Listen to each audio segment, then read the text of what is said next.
Art comes in many forms, including clothing. Designs are thought up and sewn on fabrics to create wearable art. In the Department of Human Ecology at the University of Alberta, they have over 23,000 artifacts ranging in age. Clothing and textiles professor Vlada Blinova took us on a tour of what she calls the Teaching Museum. You are in the storage of the clothing and textiles collection. This is a teaching collection. We have 23,000 artifacts from around the world and covering over 300 years of textile and clothing history. I brought you here to show you some of our oldest shoes that we have. So we don't have the 18th century shoes or anything earlier. So our oldest would be from the 1830s. But they're quite interesting as well, because if you look at the soles of the shoes,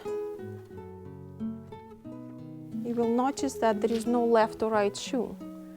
So basically, these are the unisoles, and the shoe would take the shape of your foot as you start wearing it. To keep these artifacts in the best state possible, proper storage, lighting, and air temperature is required. This is truly a piece of art, like a state-of-art storage system that we have. It's computer operated. The space itself has a controlled environment, so we have controlled temperature and humidity, so it's all, the temperature is kept a little bit lower to preserve our textiles and clothing artifacts for as long as we can, so more people can enjoy, study, or research them. Twice a year, students choose garments for a specific display, so this art can be showcased.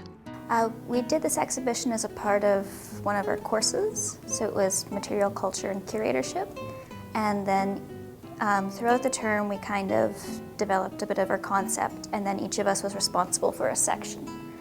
The current exhibit is titled Stitched Narratives, which begins with pieces from the 1800s that were stitched by hand and moves into the 20th century when machines were introduced. We wanted to look at kind of handwork and stitching, and then maybe a bit of the lives of women that go behind that stitching.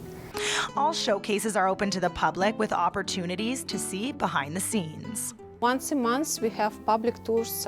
These should be booked in advance because this is a behind-the-scene tour, so we are taken inside of the museum, and we can't bring in large groups because you can see it's quite narrow space, but up to 8-10 people we can always welcome here, and happy to share all these fantastic pieces with you. Learn the evolution of clothing and weave a visit to the University of Alberta into your schedule.